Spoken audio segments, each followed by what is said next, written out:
In 1824, cartographers produced a map of Antarctica that showed far more than ice. Mountains, valleys, rivers, inland seas, a continent that looked inhabited. But within months, that map disappeared from circulation, no longer available to navigators, no longer in archives, no longer mentioned in official records. Today, we're told Antarctica is just ice, 15 million square kilometers of frozen wasteland. But what if the 1824 map was showing something very different?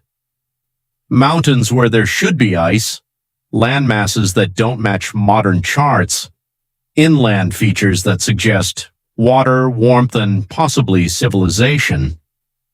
Why was this map confiscated? And what did 1824 cartographers know that we're not supposed to see? The modern story of Antarctica is simple. 17th century, just rumors of southern ice. 18th century, ships sight ice shelves. Early 19th century, explorers confirm it's a continent. 1820s, basic coastline mapped. Then decades of heroic expeditions pushing inward through endless ice. James Cook circled it, sort of, in 1770s. Russian expeditions in 1819 to 21 sighted land.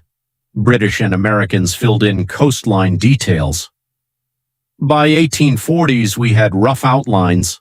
By 1900s, inland expeditions confirmed ice, ice, more ice, and barren rock underneath.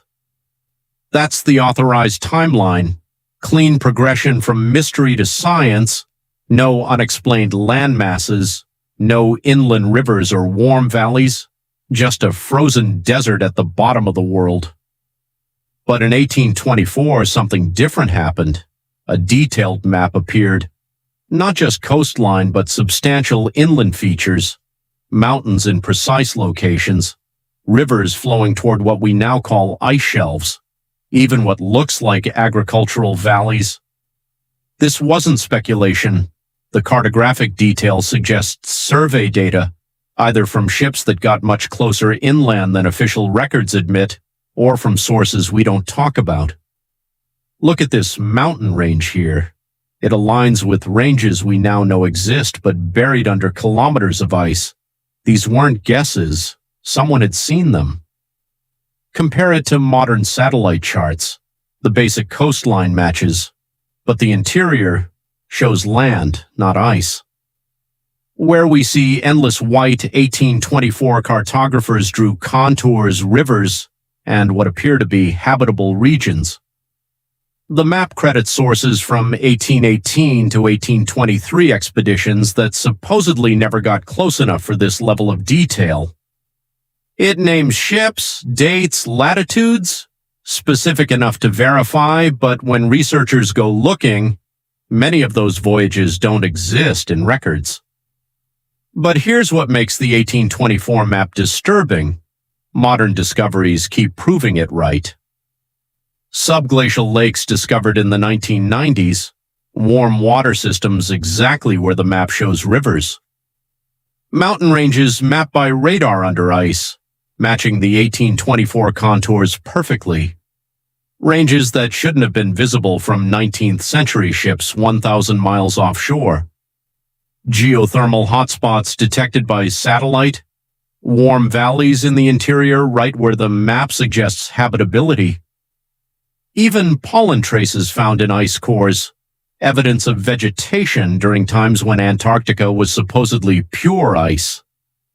Peary Rice map from 1513 shows similar features, ancient charts hinting at ice-free coasts with structured coastlines. The 1824 map isn't alone. It's part of a pattern of suppressed detail about what explorers actually found down south. So who created this map? It credits British naval surveyors working with French cartographers, sources from multiple expeditions 1818 to 1823. Some researchers suggest the map compiled older sources, perhaps Portuguese or Spanish charts from 16th to 17th century voyages we don't have records for anymore. Why suppress it? By 1825, Britain and other powers were negotiating Antarctic claims. A map showing habitable land changes everything. Simple ice equals simple territorial division. Complex land with resources equals geopolitical fight. The map disappears from British Admiralty records right as international treaties start forming. Replacement maps from 1826 onward show only ice shelves, no interior detail, no mountains, no rivers. Fast forward to today, satellite imagery confirms much of the 1824 interior, but official science maintains always been ice.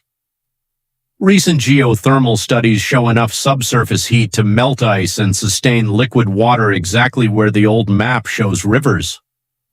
Someone in 1825 decided this information was too dangerous for navigators and researchers to see. Today we have the technology to verify every contour of that map, but Antarctica remains the most restricted place on Earth. Maps can be confiscated, photographs can be classified, but the mountains beneath the ice, they're still there. If you want to explore more suppressed old world maps, from star forts to atmospheric towers to impossible 19th century cities, subscribe and join me for the next investigation into the history they tried to erase.